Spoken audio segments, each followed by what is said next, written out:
이르시되 이스라엘 자손의 원수를 미디안에게 갚으라. 그 후에 내가 내 조상에게로 돌아가리라. 모세가 백성에게 말하여 이르되 너와 함께 있는 사람들 가운데서 전쟁에 나갈 사람들을 무장시키고 미디안을 치러 보내어 여호와의 원수를 갚되 이스라엘 모든 지파에게 각 지파에서 1000명씩을 전쟁에 보낼지니라 하매 각 지파에서 1000명씩 이스라엘 100만 명 중에서 12,000명을 택하여 무장을 시킨지라. 모세가 각 지파에 1000명씩 싸움에 보내되 제사장 엘르아살의 아들 비느하스에게 성소의 기구와 신호, 나팔을 들려서 그들과 함께 전쟁에 보내매 그들이 여호와께서 모세에게 명령하신 대로 미디안을 쳐서 남자를 다 죽였고 그 죽인 자 외에 미디안의 5 왕을 죽였으니 미디안의 왕들은 레겜과 수루와 후루와 레바이며 또 부올의 아들 발람을 칼로 죽였더라. 이스라엘 자손이 미디안의 부녀들과 그들의 아이들을 사로잡고 그들의 가축과 양떼와 재물을 다 탈취하고 그들이 거처하는 성읍들과 촌락을 다 불사르고 탈취한 것, 노략한 것, 사람과 짐승을 다 빼앗았느니라.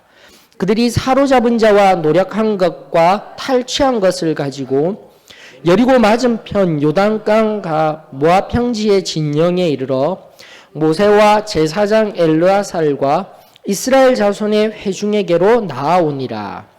모세와 제사장 엘르아살과 회중의 지도자들이 다 진영 밖에 나가서 영접하다가 모세가 군대의 지휘관과 곧 싸움에서 돌아온 천부장들과 백부장들에게 노하니라. 모세가 그들에게 이르되 너희가 여자들을 다 살려두었느냐? 보라, 이들이 발람의 꾀를 따라 이스라엘 자손을 부올의 사건에서 여호와 앞에 범죄하게 하여 여호와의 회중 가운데에 연변이 일어나게 하였느니라. 그러므로 아이들 중에서 남자는 다 죽이고 남자와 동침하여 사내를 아는 여자도 다 죽이고 남자와 동침하지 아니하여 사내를 알지 못하는 여자들은 다 너희를 위하여 살려둘 것이니라. 너희는 이래 동안 진영 밖에 주둔하라. 누구든지 살인자나 죽임을 당한 사체를 만진 자는 셋째 날과 일곱째 날에 몸을 깨끗하게 하고 너희의 포로도 깨끗하게 할 것이며 모든 의복과 가죽으로 만든 모든 것과 염소털로 만든 모든 것과 나무로 만든 모든 것을 다 깨끗하게 할지니라. 제사장 엘르아살이 싸움에 나갔던 군인들에게 이르되 이는 여호와께서 모세에게 명령하신 율법이니라. 금은 동 철과 주석과 납 등의 불에 견딜 만한 모든 물건은 불을 지나게 하라. 그리하면 깨끗하려니와 다만 정결하게 하는 물로 그것을 깨끗하게 할 것이며 불에 견디지 못할 모든 것은 물을 지나게 할 것이니라. 너희는 일곱째 날에 옷을 빨아서 깨끗하게 한 후에 진영에 들어올지니라. 여호와께서 모세에게 말씀하여 이르시되 너는 제사장 엘르아살과 회중의 수령들과 더불어 이 사로잡은 사람들과 짐승들을 계수하고 그 얻은 물건을 반분하여 그 절반은 전쟁에 나갔던 군인들에게 주고 절반은 회중에게 주고 전쟁에 나갔던 군인들은 사람이나 소나 나귀나 양떼의 500분의 1을 여호와께 드릴지니라. 곧 이를 그들의 절반에서 가져다가 여호와의 거제로 제사장 엘르아살에게 주고 또 이스라엘 자손이 받은 절반에서는 사람이나 소나 나귀나 양떼나 각종 짐승 50분의 1을 가져다가 여호와의 성막을 맡은 레위인에게 주라. 모세와 제사장 엘르아살이 여호와께서 모세에게 명령하신 대로 하니라. 그 탈취물 곧 군인들의 다른 탈취물 외에 양이 67만 5천 마리요 소가 7만 2천 마리요 나귀가 6만 1,000마리요 사람은 남자와 동침하지 아니하여서 사내를 알지 못하는 여자가 도합 3만 2천 명이니 그 절반 곧 전쟁에 나갔던 자들의 소유가 양이 33만 7,500마리라. 여호와께서 곡물로 드린 양이 675요 소가 3만 6천 마리라. 그 중에서 여호와께로 곡물로 드린 것이 72마리요 나귀가 3만 500마리라. 그 중에서 여호와께 곡물로 드린 것이 61마리요 사람이 16,000명이라. 그 중에서 여호와께 곡물로 드린 자가 32명이니 여호와께 거제의 곡물로 드린 것을 모세가 제사장 엘르아살에게 주었으니 여호와께서 모세에게 명령하심과 같았더라. 모세가 전쟁에 나갔던 자에게서 나누어 이스라엘 자손에게 준 절반 곧 회중이 받은 절반은 양이 33만 7,500마리요 소가 3만 6천마리요 나귀가 3만 500마리요 사람이 16,000명이라. 이스라엘 자손의 그 절반에서 모세가 사람이나 짐승의 50분의 1을 취하여 여호와의 장막을 맡은 레위인에게 주었으니 여호와께서 모세에게 명령하심과 같았더라. 군대의 지휘관들은 곧 천부장과 백부장들이 모세에게 나와서 모세에게 말하되 당신의 종들이 이끈 군인을 계수한즉 우리 중 한 사람도 충나지 아니하였기로 우리 각 사람이 받은 바 금 패물 곧 발목고리, 손목고리, 인장반지, 귀걸이, 목걸이들을 여호와께 헌금으로 우리의 생명을 위하여 여호와 앞에 속죄하려고 가져왔나이다. 모세와 제사장 엘르아살이 그들에게서 그 금으로 만든 모든 패물을 취한즉 천부장과 백부장들이 여호와께 드린 거제의 금의 도합이 16,750세겔이니 군인들이 각기 자기를 위하여 탈취한 것이니라. 모세와 제사장 엘르아살이 천부장과 백부장들에게서 금을 취하여 회막에 드려 여호와 앞에서 이스라엘 자손의 기념을 삼았더라. 아멘. 자, 어떠셔요? 또다시 성경 바라보시면서 하시거나 하신 게 있으시면 이야기해 주셔요.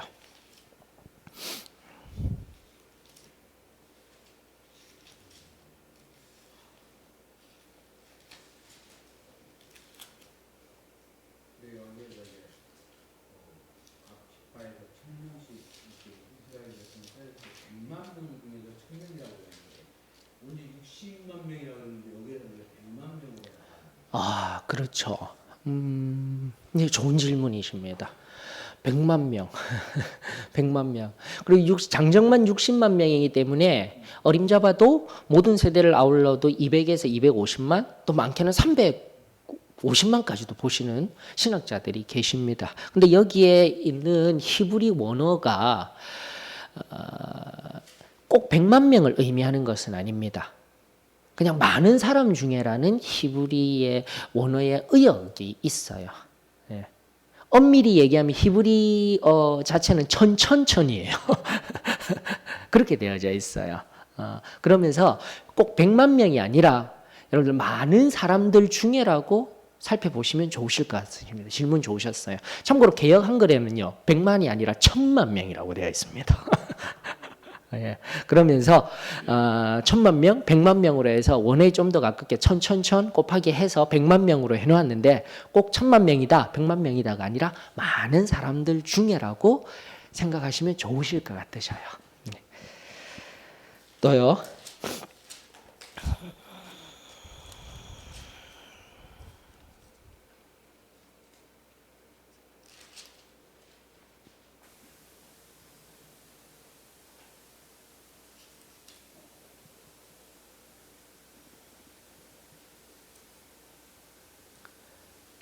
좋습니다. 괜찮습니다. 저와 같이 하셔요. 근데 먼저 좀 저는 의문이 들겠다 했던 부분이 뭐냐면 두 가지가 있는 것 같아요. 그 첫 번째는 뭐냐면 미디안 족속에 관한 이야기입니다. 첫 번째로 살펴봐야 될 것은 우리가 이미 살펴본 것과 같이 에돔 족속, 모압 족속, 미디안 족속, 이 세족속이 이미 나왔어요. 민수기 앞에. 맞죠? 그러면서 하나님이 그들과 잘 싸우라고 하셨나요?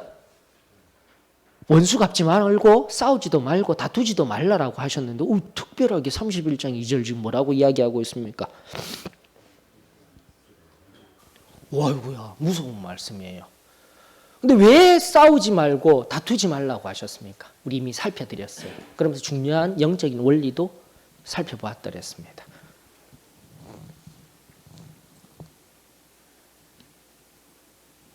그냥 여기에 갖다 놓으셔요. 예. 감사합니다. 마이크를 가지고 이제는 해주셔요. 예. 앞으로 이제 내년부터는 이거 지금 계속 지금도 인터넷으로 나가고 있어요. 나가고 있고 그 다음에 또 계속해서 영상 자료들이 남겨질 겁니다. 그 켜셔서 사용하시면 됩니다. 예, 예 납니다. 예. 아니 그 이제 미디안 족속이나 에돔 족속이나 여기는 이제 그 형제의 나라 그러니까 하나님이 그 형제의 나라이기 때문에 치지 말라고 이렇게 죽이지 말라고 원수를 그렇게 얘기했던 거죠. 그렇죠. 우리가 살펴본 바가 그렇습니다. 첫 번째 에돔은요. 에서 바로 에서의 족속이에요. 에서 야곱 쌍둥이 형제의 족속이었어요. 아주 잘 말씀해 주셨습니다. 그리고 모압은요. 모압은 아브라함과 조카 룻, 그 룻의 첫 번째 아들입니다. 딸에 의하여서 태어난 아들, 첫 번째 딸에 의해서 태어난 아들이 바로 모압이에요. 그리고 두 번째 딸에 의해서 태어난 족속의 조상이 되는 사람이 바로 암몬입니다. 암몬. 모압, 암몬. 그렇게 다 나온 거예요. 그리고 미디안은요. 이미 지난주에 살펴드렸어요. 창세기 25장 2절에 보면 아브라함의 세 번째 첩인 그두라의 소생 중 넷째 아들이었습니까? 셋째 아들? 맞죠? 제 기억으로 25장 2절에 나왔던 것으로 알고 있습니다. 미디안 또한 뗄래야 뗄 수 없는 이스라엘과의 친인척 관계였었어요. 그들이 함께였어요. 근데 도대체 왜 여기에서 하나님 미디안을 쳐서 멸절시키라. 여기 여러분들 가프로 하시면서 멸절, 신명기에서 제가 끊임없이 이야기했던 헤렘이 등장하고 있어요. 헤렘이 뜻이 뭐죠? 삼중살 했잖아요. 완전히 다 죽여버리고 다 부셔뜨려버리고 다 태워버려라. 철저하게 부서뜨려버려라. 헤렘, 하렘이라고도 합니다. 이 용어가 지금 미디안에게 적용되어진 거예요. 왜 이토록 하나님이 진노하셨을까요?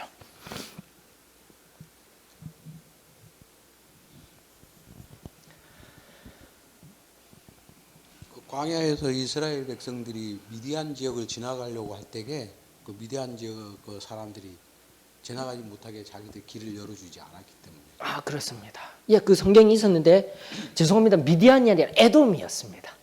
그분들은 예 괜찮습니다. 예. 다른 분들은 어떻게 생각하셔요? 그러니까 우리 다 지금 배우고 함께 나누었던 영적 진리들이 흘러가고 있다라고 생각하시면 됩니다. 앞서 말씀드린 에돔, 그 다음에 모압, 미디안 다 형제 족속이에요. 근데 에돔, 모압 뭐 큰일 했습니까? 여러분 에돔은 앞서 말씀드린 못 가게 한 거예요. 맞죠? 하지만 모압은 발락이 등장하죠. 모압왕 발락이 등장하면서 저주를 하려고 했는데 했습니까? 못했습니까? 영적으로 살펴보세요. 길 좀 막고 못하게 한 건 괜찮아요. 근데 문제는 뭡니까? 25장의 바알 부월 사건, 즉 이스라엘 백성들과 미디안 무슨 사건이 일어나는 거예요? 음행하게 만드는 게 그게 문제였던 거예요.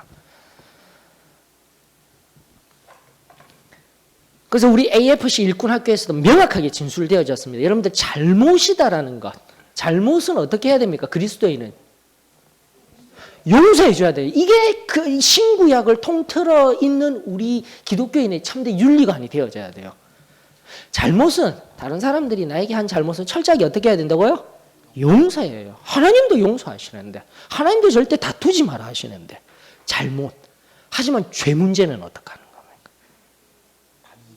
하나님은 철저하셔요. 이게 핵심입니다. 사도의 신앙교회가 말하는 그 죄, 절대 죄 지으면 안 된다는 이유들이 성경 곳곳에서 원리들로 다 드러나는 거예요. 하나님은 바로 이 문제, 이런 문제들은 철저하셔요. 앞서도 말씀드린 바와 같이 25장과 26장과 30절은 이미 중간에 들어간 거라고 했어요. 연대 기준으로 25장 사건 다음에 뭐라고요? 이 사건인 거예요. 결국 그 바알 부올의 25장의 사건이 일어난 것을 빌미로 해서 하나님은 어떻게 하시는 겁니까? 미디안이 아무리 이스라엘 너희들과 친인척 관계라 할지라도, 피가 섞인 관계라 할지라도 죄 앞에서는 어떻게 하시겠다라는 거예요? 철저하게 하렘하시겠다라는 거예요. 하렘. 신명기 강해설을 통해서 다시금 끊임없이 하렘이 무슨 용어인지 알려드렸습니다. 하지만 실제적인 용어의 뜻은 뭐죠? 하렘, 거룩히 구별하다라는 뜻이에요. 그 첫 의미가 거룩히 구별하여져야 하기 때문에 철저하게 말살할 수밖에 없는 거예요. 보이셨습니까? 이게 보이시는 거예요. 성경적인 원리를 반드시 끄집어 올리셔야 합니다. 그래서 내 형제 자매 사랑하는 거 다 좋습니다. 그래서 제가 정말 싫어하는 용어 있다 했죠. 은혜스럽게. 이 용어는 정말 싫어한다니까요. 하나님이 인간에게 주시는 용어를 가지고 우리 인간들끼리 은혜스럽게 하자라는 이렇게 용어를 사용하면서 죄악 앞에서 이것도 좋고 저것도 좋고 술에 술 탄 듯 물에 술 탄 듯 행하는 것, 다시 한 번 더 성경을 통해서 우리가 좀 살펴봐야 합니다.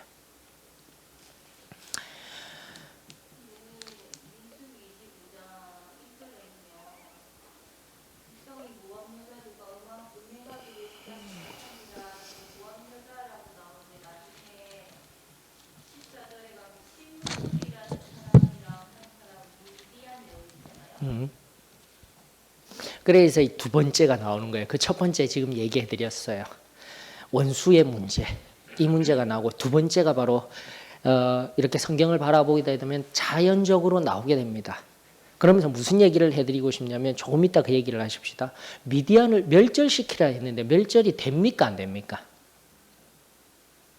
물론 남자들은 다 죽인 것 같아요.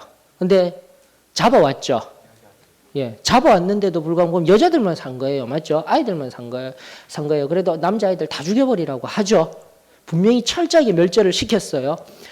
근데 여러분들이 아는 사사기 시대를 건너가십시오. 미래에 있을 일입니다. 이 민수기에서 사사기 6장에서 시작하게 되면은 사사 누가 등장합니까? 기드온이 등장해요. 기드온의 주적이 누굽니까? 그 당시 이스라엘을 괴롭히고 있던 족속 미디안이에요. 여러분들 이 고민이 좀 필요하신 거예요. 그리고 기드온은 아는데 민수기에서 분명히 다 멸절되는 것만 같은데 여기에서 원수 갚는 문제도 이제 성경을 통해서 살펴봤고요. 지금도 보셨죠? 맞죠? 분명히 멸절된 것 같은데 이게 뭐야? 도대체 미디안이 왜 갑자기 또 역사에 등장하게 되는 것인가? 이게 고민을 하셔야 되는 거예요.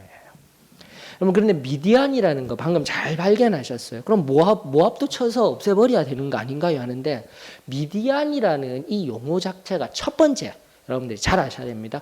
물론 그두라의 소생으로서의 족속적인 측면도 있어요.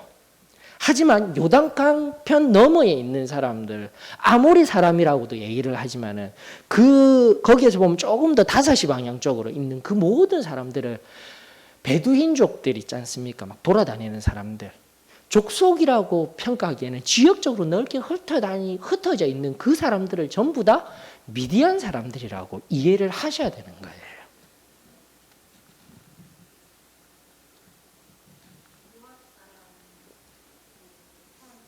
그럴 수 있어요.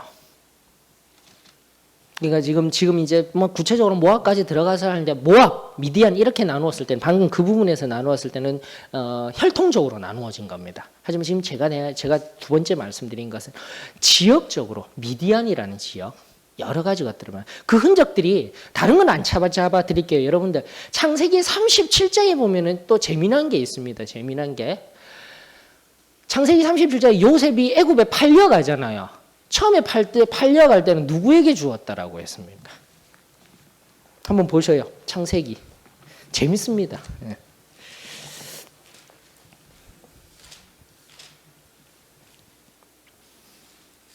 그러니까 우리가 잘 아는 말씀으로 이렇게 살펴보면 재밌습니다.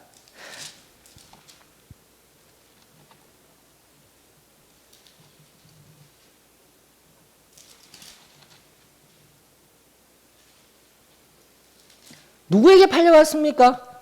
애굽으로 팔려갈 때? 그래, 보디알에게 팔려 누가요? 누가 데리고 가서요? 맞죠? 미디안 상인이라고 분명히 되어져 있죠. 근데 이제 중간에 이제 38장에 끼어드는 다말 사건 이미 설교를 통해서도 알려드렸습니다. 유다가 변화되는 은혜 받는 시점이라는 것 얘기해 드렸고요. 그거는 넘어가고 39장 보십시다. 39장에 보면은 보디발 집에 또 파는 사람이 뭐야? 미디안 사람이라 되어 있습니까? 이스마엘 사람이라고 돼. 이스마엘은 누굽니까 또? 이스마엘은 아브라함의 처음에 딴 아들. 맞죠. 그래 자꾸 혈통적으로만 생각하면 이게 답이 없는 거예요. 미디안 사람에게 분명히 팔렸는데 또 한 장밖에 안 지났는데 또 뭐라고 돼 있는 거예요? 또 이스마엘 사람이라고 돼 있는 거. 이게 보이셔야 되는 거예요. 즉 앞서도 말씀드린 바와 같이 순수하게 조상이라는 것을 근거해서 혈통적으로만 찾으려고 하면 미디안은 그두라의 아들이었습니다. 그리고 이스마엘은 방금도 말씀드린 바와 같이 제일 처음 이삭 전에 먼저 나왔던 첫 하가를 통해서 나왔던 아브라함에게 나왔던 첫 번째 맞죠? 서자죠. 그 서자 이름이 이스마엘 그리고 그 족속이에요. 근데 자꾸 혈통적으로만 바라보시면 성경이 이해가 안 되는 거예요. 지금 말씀드린 대로 아모리 사람 미디안 사람 이런 얘기들이 성경에 등장했을 때 혈통적으로 나왔느냐 아니면 지역적으로 나왔느냐라는 것을 보셔야 되는 거예요. 즉 이스마엘 사람도 나중에 보면 세일족, 에돔 밑에 유다 밑에 있는 사람들 그리고 다섯이 반경에 있는 사람들 모두를 또 아우르는 용어들. 그런데 성경이 어떨 때는 미디안 사람 또 위쪽에 있는 아모리 사람 이러면서 모압 암몬 사람 섞어서 막 이야기를 하고 하는 것. 이걸 이제 아셨으면 하실 수가 있는 거예요. 그래서 다시 민수기로 돌아가십시다. 민수기로 돌아가서 이때 민수기 31장에서 멸절된 사람들은 그때 나온 전쟁에 나온 사람들 멸절된 거예요. 멸절된 거예요. 하지만 나이 든 사람도 있을 거고 어린아이들도 있을 거고 있었겠죠? 꼭 미디안 혈통적으로만 바라보시지 마시고 전 지역적으로도 바라보시는 시각을 가지시면서 나중에 사사기에 미디안 족속이 왜 또 등장해요? 그래서 지금 이야기들은 사실이 아닌 것 같아요 라는 자꾸 자유주의적인 철저하게 문서적으로 문서 비평학적으로 나아가는 것에 그 오류에서 우리가 참된 성경적인 기준을 좀 가졌으면 좋겠습니다. 좋으시죠? 그럼 좀 더 들어가 보고 전쟁이 일어났었어요. 미디안을 멸절시킬 만큼 이 전투에 붙어서 미디안은 다 멸절이 당했어요. 맞죠? 전투에 나온 애들은 다 멸절이 당했는데 민수기 31장 제가 이거 바라보면서도 와 이건 진짜 대단하다. 이건 믿음으로밖에 바라볼 수 없는 거야. 언젠가 한번 말씀드렸잖아요. 오병이어 사건. 제가 1세대 분이 저에게 얘기를 하죠. 저는 아무 생각 없이 오병이어 이러면 당연히 감사한 줄 알았어요. 오병이면 뭐죠? 예수님이 물고기 2마리와 물고기 2마리와 보리떡 5개로 12강줄이나 남기시고 몇 명이 올려? 5,000명? 3,000명? 5,000명? 그래, 그게 중요한 게 하여튼 먹이셨어요. 근데 여러분들 보셔요. 보리떡 5개, 물고기 2마리는 뻔히 눈에 보이잖아요. 근데 그걸 떼어서 어떻게 이렇게 나누어 준 거? 전혀 신경을 안 쓰셨습니까? 혹시? 근데 한 분이 그러더라고요. 이 말씀만 읽을 때마다 내가 은혜가 막 안 된다고. 어떻게 이런 일이 일어날 수가 있어? 뻔히 눈에 물고기 2마리, 보리떡 5개 있는데 어디 무슨 마술사 같이 예수님이 딱 가지고 나온 걸 가지고 어떤 이런 함에다가 넣으셔가지고 넣고 하나님 감사합니다 이렇게 하고 거기서 막 끄집어내셨나? 상황이 보이십니까? 예, 그 부분에서 사람들이 멈추어서 참 많은 고민들을 하는 겁니다. 그렇게. 엘리야 때인가? 어디야? 기름 막 나오고 하는 거 있잖아요. 예.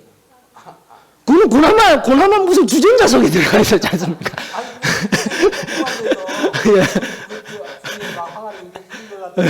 맞아요. 오르셔요.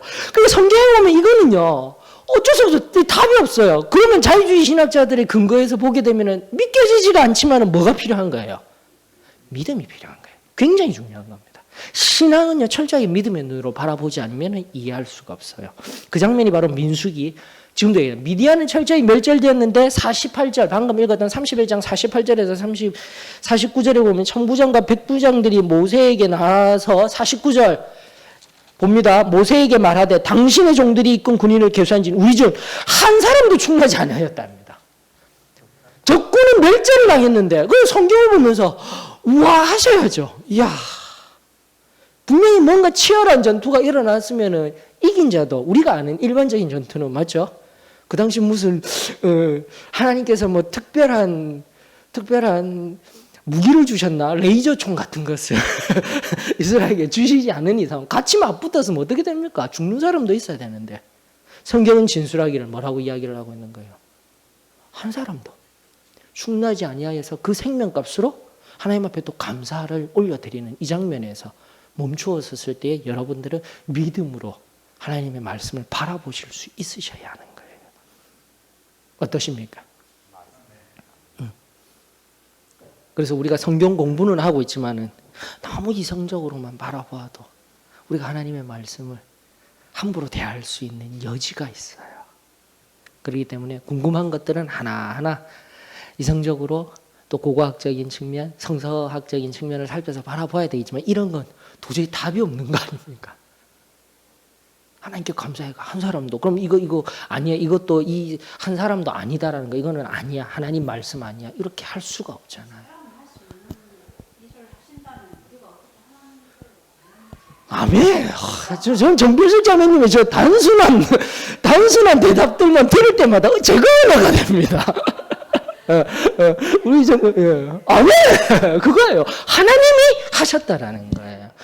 지금도요. 앞서 말씀드린 건 민수기 제가 지금 25장 이후에 26장을 통해서 지금 계속 하는 것은 안으로는 문제가 있으려 할 때 바로 내 안에 끊임없이 광야의 여정, 가나안을 향해서 나아가는 이 여정 속에 내 안에서 생겨나는 탐심, 명예욕, 권세욕 이런 문제들을 다시 한번 더 갈무리시키고 물질의 문제도 다시금 내가 주인이 아니고 하나님 것입니다 라면서 가난한 마음으로 나아가야 되는 거예요. 지금도 이런 부분들도 마찬가지입니다. 지난주에 말미에 말씀드렸지 않습니까? 지금부터 일어나는 것은 이제 바깥 외부와의 문제, 땅 지계표 상기고 하는 이 모든 문제들 속에서 하나님은 철저하게 간섭하고 일하시고 계시는 거예요. 믿음으로 바라보지 아니하고 하나님이 간섭하시고 일하시지 아니하시면 이루어지지 아니할 일들이 기록된 것이 바로 민수기, 곧 하나님의 말씀인 거예요.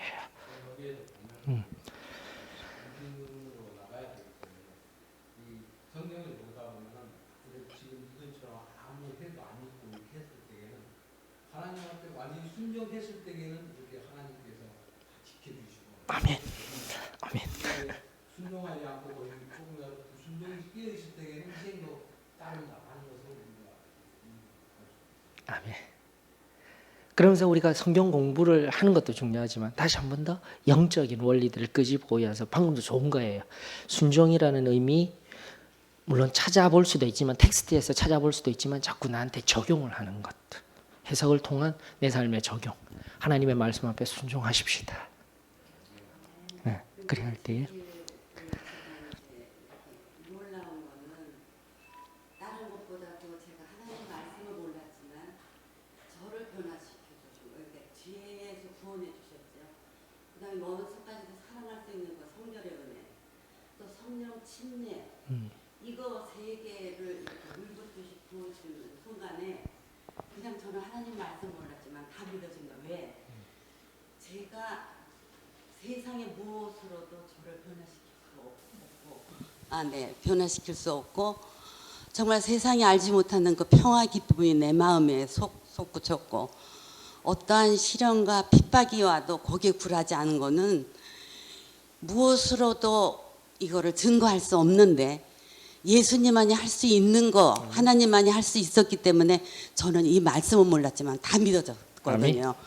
그래서 그 이후로도 신앙생활 해오면서도 아무리 시련과 아픔과 정말 환란에 닥칠 때마다 나를 구원해 주셨던 그 예수님 은혜, 그거를 생각하면 제가 요동이 없는 거예요. 요동할 수가 없고 부인할 수가 없는 사실이었기 때문에 순간순간 힘들고 어려웠지만 그거를 붙들고 오늘날까지 나온 거기 때문에 때로는 이 말씀 공부하고 이해는 안 가지만 하나님이기 때문에 이건 가능한 것이다라고 이렇게 믿어지는 거. 이것도 제 지혜가 아니라 성령님께서 저에게 가르쳐 주시니까 제가 많은 공부는 안 했지만 그 믿는다는 거가 너무 귀한 거예요. 갈수록. 예, 감사합니다. 알겠습니다. 이야, 감사합니다. 이것입니다.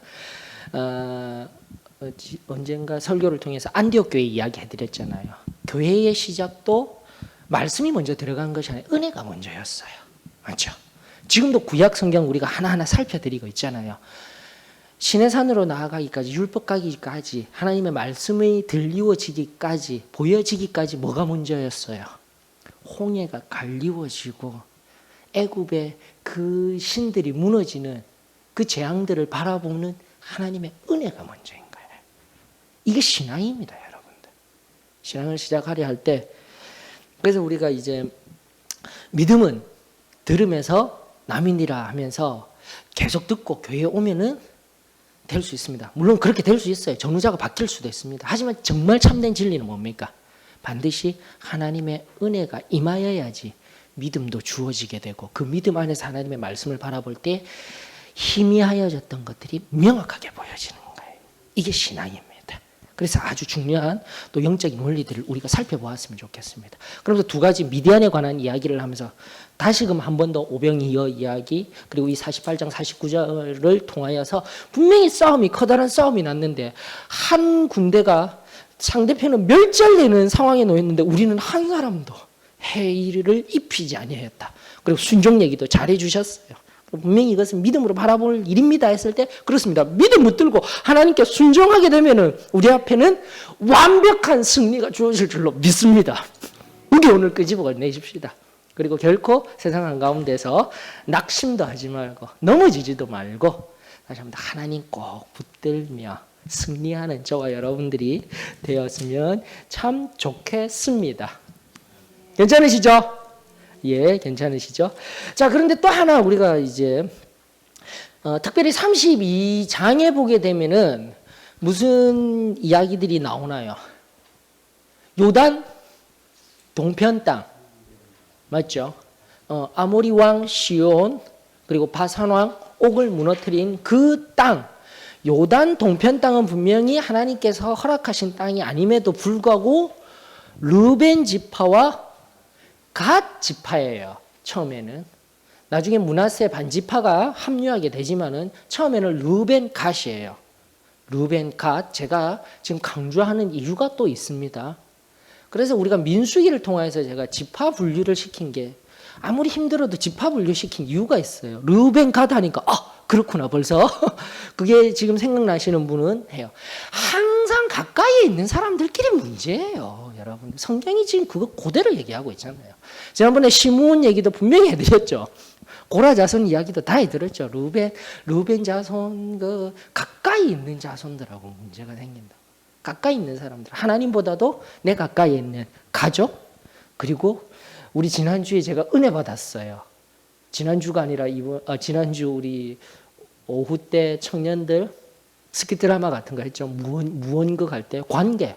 그렇습니다. 우리 신앙 안에 신앙의 삶 속에서 관계의 문제가 우상이 되어지는 것 있어요. 옳고 그름이 명확하게 보이는데도 옳고 그름을 선과 악을 구분 못하고 내가 범죄했는지 하나님의 말씀과 성령 하나님의 음성 앞에서 내가 그 음성과 말씀을 통하여서 잘못된 것, 죄 이거 구분하지 못하고 관계의 문제라든지 그것이 우상화가 되어져서 좋은 게 좋은 것 같이 하게 되면 제가 뭐라고 했습니까? 흘리듯이 설교를 통해 했지만 그게 성령 해방죄라니까요. 하나님의 명확한 뜻을 내가 외면하는 거예요. 하나님의 눈을 만홀히 여기는 거예요. 그렇기 때문에 분명히 잘못된 것들도 뭐가 안 된다고요? 회개를 할 수 없기 때문에 하나님 앞에 서게 되었을 때 무슨 일이 일어나는 겁니까? 마지막 그분 앞에 서게 되었을 때 주여 주여 전부 다 주여 주여 했다니까요. 진리예요. 여러분들. 죄 앞에 문제 앞에 그리고 관계의 문제 앞에 르벤 갓 아시죠? 르, 시, 갓 남쪽 지방의 고라 자손들과 함께 고하 자손, 고하 자손들과 함께했던 이들이 꼭 문제를 일으키고 있다는 거. 다시 한 번 더 진리가 끄집어 올려집니다. 관계의 문제가 결코 내 삶의 우상이 되지 않도록 다시 한번 나 자신을 정립합시다. 이 말씀의 의미는 내 가족이기 때문에 뻔한 죄들을 잘못 감싸주고 안아주고 사랑해 줄 수 있습니다. 죄 문제 앞에서는 어떻게 해야 된다라는 거예요. 명확한 기준을 가지십시다. 가족, 친구, 가까운 사이, 교회 내에서 이너서클, 모든 조직에 있는 그 안에 있는 또 다른 내 친분 관계로 그냥 물에 물 탄 듯 술 탄 듯 살아버리게 되면 큰일 납니다. 민수기는 다시 한 번 더 그 문제를 다루어 주고 있다라는 겁니다. 그러면서 이제 그 교훈도 있지만 여러분들 모세가 참 귀해요. 앞서도 말씀드린 모세가 이미 리더십도 여호수아에게 넘어갈 것이고 자신도 이제 죽어지게 될 것이다 했어요. 아무런 희망이 없어요. 그럼에도 불구하고 묵묵히 자신의 일을 하는데 더 굉장한 것은 뭐냐면은 자신의 과거 속에 있었던 잘된 것을 가지고 지금 일어나는 현실을 바라보는 것이 아니라 지금 현실에 일어나는 일들이 예전에 잘못되었던 것들, 내 편에서는 가리우고 싶은 거예요. 내 리더십에서는. 근데 이거 굉장히 중요합니다. 제가 민수기 시작하면서 분명히 말씀드렸어요. 인간 마음 속에 있는, 인간성 속에 있는 끊임없이 우리 자신을 유혹하는 명예욕에는 가지려고 하는 욕구도 있지만 내가 잘못하고 내가 분명히 문제가 있는 것 그거 다 가리우고 가려고 하는 그것도 엄밀히 말하면 명예와 관련된 문제잖아요. 근데 모세는 어떻게 하고 있나요? 문제 앞에 31장의 문제는 뭐고 32장의 문제는 뭘까요? 이걸 여러분들이 보실 수 있어요. 그런데 모세가 바로 자신의 리더십 속에서 잘못된 것을 끄집어내어서 반면교사로 삼는 게 두 가지 장면이 나옵니다. 31장에는 뭐죠?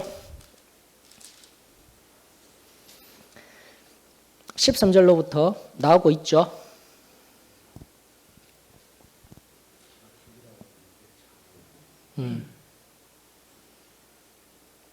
앞서 일어났던 바알볼의 사건 맞죠? 보이죠? 예.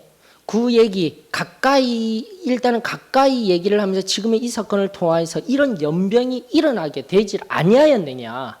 이런 어려움이 있지 아니하였느냐? 과거의 실패와 잘못 속에서 물론 모세와 아론이 잘못한 건 아니에요. 하지만 다시 한 번 더 이스라엘을 상기시키는 거예요. 하나님 앞에 100% 순종하지 못하고 이게 뭐 하는 것이냐라고 자신이 그 정점에 위치해 있을 때 이야기들을 또 하는 거예요. 32장 넘어가서는요. 바로 이 르벤과 갓 자손이 요단 동편 점령하고 보니까 땅이 너무 좋은 거예요. 맞죠?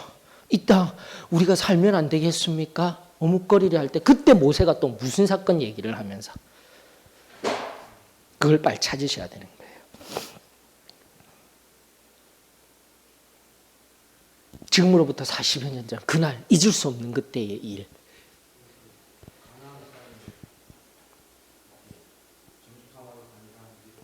맞아요. 가데스 바니아의 그 불순종의 사건을 다시 한 번 더 일으켜 세우면서 너희들 정말 이럴 거야? 응? 그때 불순종한 것 같이 하나님이 지금 가나안으로 들어가라 했는데 왜 지금 여기서 멈추어서 안 가겠다라는 거야? 이게 모세의 방법이었다라는 거예요. 모세의 뛰어난 리더십이었다라는 거예요. 다시금 엄밀히 말하면 모세의 잘못은 아닙니다. 그러나 항상 제가 성경을 통해서 그리고 지금도 소망교회의 담임 목사로서 서 있는 제가 늘 리더십이 무엇이냐라고 이야기할 때 목사님이 잘못해서 잘못이 아니라 바로 이 위치에 있기 때문에 교회 내에 문제가 일어나고 어려움이 닥치고 잘못된 일이 일어나면 1차적으로 그건 누구의 문제라고요? 예. 이건 철저해야 돼요. 이것이 바로 책임에 따른 하나님이 우리에게 맡겨주신 의무예요. 그렇기 때문에 설교자는 다른 공동체의 리더십에도 그렇게 책임을 지고 책임이라기보다 자신의 의무가 그런 의무가 책임감이 있다는 것을 가지고 나아가는 리더자를 따르지만은 교회에서는 더욱더 그래요. 그것이 정말 중요해요. 에스겔서를 다시 이야기하지 않습니다. 그래서 목회자는 선지자와 같은 심령으로 죄가 보이면 어떻게 해야 됩니까? 과감하게 선포해야 돼요.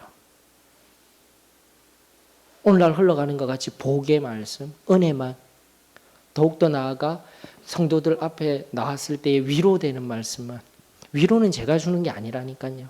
목사님이 주는 게 아니라니까요. 위로와 평안과 참된 안식들은 다 누가 주어야 된다고요? 그래요. 이걸로 돌아가야 돼요. 돌아가야 돼요. 그래서 몇 부 예배 이제 좁으니까 그럴 수도 있어요. 목사님 훌륭하신 목사님들 인정해요. 그러나 목사님이 은혜 주듯이 만들어져서 말씀 듣고 은혜 받았습니다. 이건 정말 잘못된 거예요, 여러분들. 하나님 말씀을 통하여서 하나님의 음성이 들리는 것은 정말 좋아요. 하지만 그 음성 이후에 엎드려서 바른 은혜를 받고 참된 평안을 얻는 장소는 바로 제단이 되어져야 되는 거예요. 내 개인의 기독교의 제단이 되어져야 되는 거예요, 반드시. 두 번째, 결코 진리 안에서 놓치지 말아야 할 것. 앞서 물질의 문제, 내 것이 아닙니다. 시간의 문제, 내 것이 아닙니다. 가장 기본 단위 말씀드렸어요. 두 번째, 오늘 끄집어 올려야 할 참된 진리. 하나님 앞에서 리더자가 은혜를 끼치는 것이 아니라 반드시 누가 은혜를 주신다고요? 이걸 다시 돌아가야 돼요. 끊임없이. 그래서 우리는 항상 예배 후에 가장 중요한 시간, 예배의 시간 중에 가장 중요한 시간, 말씀 시간, 성가대의 찬양 시간, 관현악에 있어서는 프렐루드, 찬양 올려드린 그 시간 아니에요. 인간이 하는 건 다 아무것도 아니에요. 바로 마지막 엎드려 하나님 앞에 기도하며 하나님을 만나는 그 시간이 가장 귀합니다라는 이 기본적인 이 신앙과 공동체의 원리들을 우리 잊지 아니하였으면 좋겠습니다. 다시 돌아가서요. 모세의 리더십을 통하여서 다시 한 번 더 말씀드리면 모세는 책임을 지는 자였습니다. 그리고 목사님도 앞서 말씀드린 목사님이 잘못한 것이 아니라 그 교회의 공동체의 1차적인 책임은 위치에 의해서 반드시 목회자가 자신의 책임과 의무를 가지고 있어요. 성도들의 모든 것들을 위해서. 그래서 기도가 필요한 거예요. 기도해야 되는 거예요. 한 사람 한 사람을 놓고 부르짖어야 되는 거예요.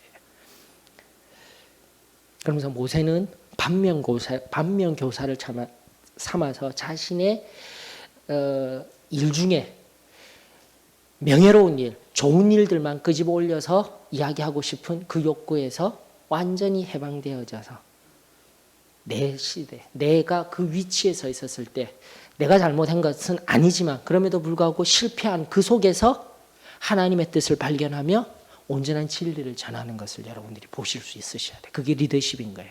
저뿐만 아니라 앞으로 교회에서 중간에 성도들을 위하여 세워질 리더자들도 항상 이 모습을 견지해야 됩니다. 그래서 우리가 잘 아는 모세는 그 땅에 온 사람들, 그 온 사람들보다 뭐 했다고요? 그 주변에서 가장 온유한 사람이 될 수 있는 거예요. 좀 더 깊은 얘기 해볼까요? 여러분들 온유하였기 때문에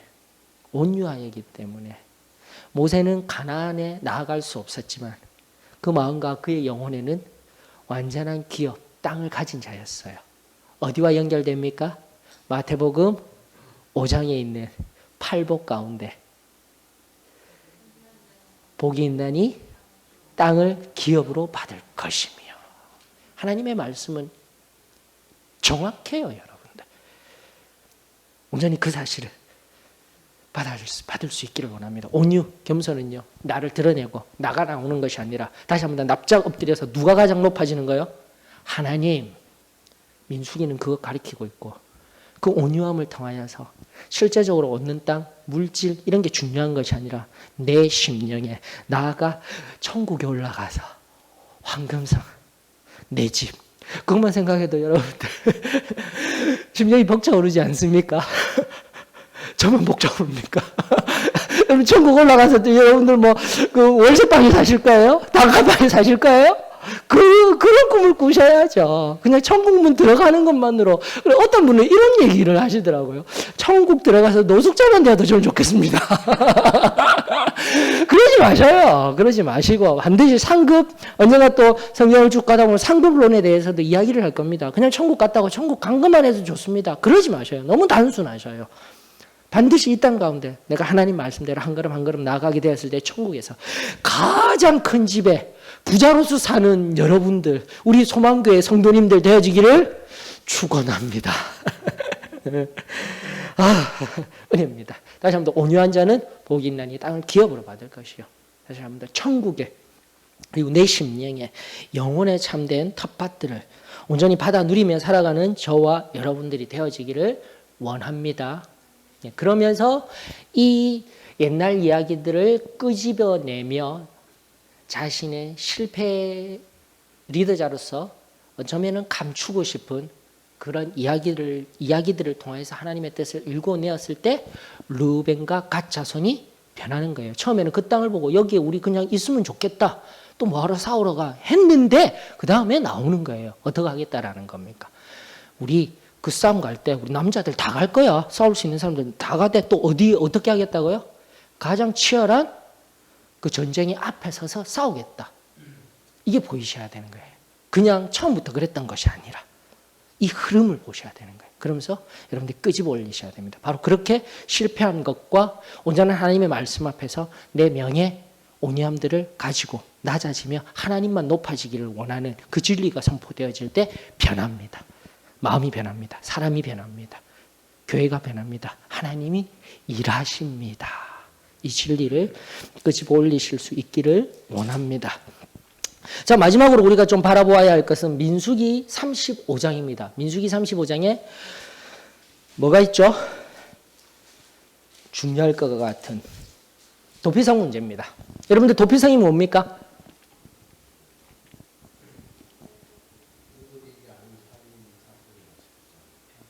맞아요. 그게 관주시 중요한 겁니다. 무조건 죄 지은 사람이 숨어서 들어갈 수 있는 곳 아닙니다. 성경 가운데서도 자꾸 이런 부분들을 살펴야 돼요.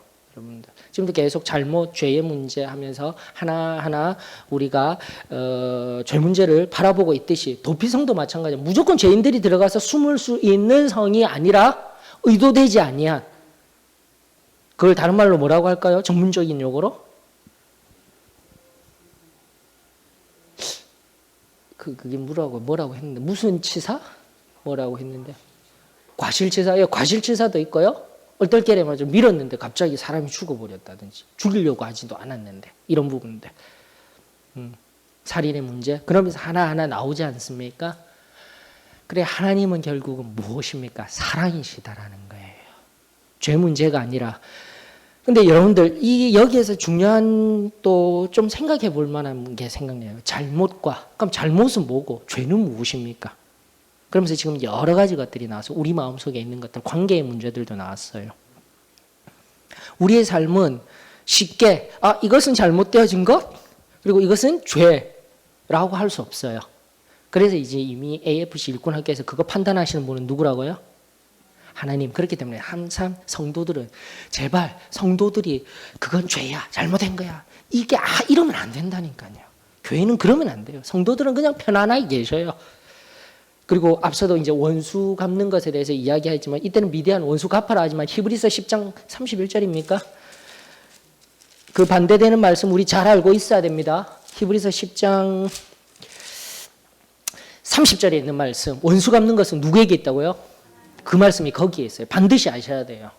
여기에서 하나님이 그 죄 문제에 관해서 구약적인 관계에서 얘기하지만 히브리서와 함께 바라봐야 돼요. 원수 갚는 것은요, 어떻게 하든지 하나님께 맡기셔야 돼요. 죄, 잘못, 결코 성도들이 판단할 것이 아니에요. 결국은 또다시 그것 또한 누구의 몫이요? 하나님이 판단하시겠지만 결국은 거기 일어난 일에 관해서 목회자의 몫. 그래서 목회자들을 위해서 여러분들 기도 많이 하셔야 되는 겁니다. 사단이요, 성도들 넘어뜨리려고 궁시렁궁시렁 하는 건 일도 아니에요. 목회자 마음에 순식간에 조그만 것 하나 던져서 편집 풍파 일으키는 게, 이게 사단의 방법인 겁니다. 그래서 어쨌든 우리 목사님은 말씀 앞에 바로 서고, 말씀은 바로 가르쳐 주셔요. 그럼 목회는 좀 부드럽게 해주셔요. 그렇게 하기를 원합니다. 정말 중요한 개념들인 것 같아요. 성경 속에 일어나는 중요한 것들. 자, 다시 한번 더 도피성의 문제도 다른 것 아닙니다. 하나님이 사랑이십니다. 그래서 성도들은 제발 사랑해주고 품어주셔요. 잘못, 죄 여러분들이 판단하지 마셔요. 하나님 앞에 맡기시고 또 하나님이 그 교회를 이끌어 나아가시는 목사님 맡기셔요. 그것이 가장 나의 평안을 유지할 수 있는 방법입니다. 그리고 도피성에 들어가셨을 때 뭐 과실치사 명확하게 죄와 잘못 보이는 부분도 있지만 우리 사람들 편에 서서 관계의 문제가 우상이 되어서는 안 된다 합니다마는 내 자녀가 만약에 명백한 죄를 범하였다. 내 부모님이 교회 안에서 명백한 죄를 범하였다 할지라도 항상 우리 마음은 아버지로서 어머니로서 그리고 자녀로서 그들을 향하여서 용서해주고 사랑해주고 품어주고 싶은 마음이 있어요. 그래서 하나하나 신뢰들을 끄집어서 이야기하는 것보다 오늘 다시금 하나님의 말씀의 기준은 무엇인가? 여러분들 간단합니다. 교회에 와서 말씀 듣고 설교 듣고 하는 것은 말씀의 기준을 명확하게 들어야 되는 거예요. 말씀을 제발 뭐 유아스럽게 하지 마십시오. 아니에요. 듣고 나서 그 기준에 내가 서느냐 안 서느냐는 바로 누구의 몫입니까? 예, 들은. 우리라는 것은 여러분들뿐만이 아니에요. 누구도요. 저도요. 마찬가지입니다. 그 말씀 앞에 명확하게 서서 그 기준을 붙드느냐 아니면 그 기준을 못 붙드느냐 이게 신앙인 거예요. 이게 믿음인 거예요. 여러분들. 다시 한번 말씀은 철저하게 바르게 전해지고 그 말씀 앞에 반응하는 내 마음의 밭이 옥토밭이 되어지기를 원합니다. 도피성 하나님은 바로 그렇게 잘못되어지고 사람들마다 상대적으로 평가될 수 있는 죄의 문제 관계의 문제들 속에서 하나님 철저하게 도피성을 세우신 것은 사랑이셔요. 죄짓지 아니한 자들. 명백하게 왜 이 말씀을 드리냐면은 밀어서 넘어뜨렸잖아요. 과실치사잖아요. 근데 많은 전체적으로 멀리 떨어지고 나왔을 때는 그 사람 어디로 가면 돼요? 도피성 들어가면 되지 않습니까? 하지만 죽은 그 사람의 가족들은요. 이를 갈고 있는 거예요. 잘못의 문제가 아니잖아요. 이건 죄의 문제예요. 그들에게 있어서는. 어찌되었든 간에. 이것이 복잡다단한 인간들의 관계인 겁니다. 쉬운 게 아니에요. 인생에 일어나는 일들은. 그래서 제가 흐트리듯이 드린 말이고 또 우리 우리 교회의 지금 역사 속에서도 있는 것이고 하기 때문에 기준은 무엇이다라는 것은 분명히 세우실 수 있으셔야 합니다. 그러나 적용함에 있어서는 제가 함부로 얘기 안 할 겁니다. 하지만 나아갈 때 여러분들이 기도를 많이 해주셔야 돼요. 여러분들은 항상 멀찌감치 서 계셔요. 적극적으로 하시지 마시고 하나님 앞에 항상 은혜 받는 자리에 들어가며 기준을 꼭 붙드시며 믿음 안에서 서 나아갈 때에 하나님이 크고 놀라운 일들 이루어 주실 줄로 믿습니다. 그래서 성도들에게는 참된 평안만 흘러가기를 원합니다. 도피성을 통해서 바라보는 것들 여러 가지 끄집어 올릴 수 있지만 다시 한번 더 하나님은 사랑이십니다. 36장 한 번 더 그 땅의 문제 마지막으로 언급하면서 민수기 맞춰지게 됩니다. 민수기 그냥 숫자 헤아리고 가데스 바네아의 반역 요 정도로만 알았지 다시금 강조합니다. 민수기에서는요 바로 광야 여정 속에서 그리고 나아가 우리에게 적용할 점은 광야 여정 속에서 있었던 일들을 통하여서 이 땅 가운데 살아가면서 우리 안에 범죄할 수 있는 가장 기본적인 욕구들, 복잡다단한 욕구들, 내부 안에 나아가 외부적으로도 늘 범할 수 있는 그 문제를 세세하게 다루면서 하나님의 기준이 무엇인지를 우리에게 알려주는 귀중한 책이었음을 다시 한번 더 기억하시면서 민수기 이 시간 이후로 또 읽고 묵상하실 때에 하나님의 뜻에 합당한 하나님의 마음에 합한 귀한 심령으로 살아가는 우리 소망교회가 되어졌으면 좋겠습니다. 자, 우리 기도하고 마칠까요? 한정희 어머님이 기도해 주셔요. 마치겠습니다.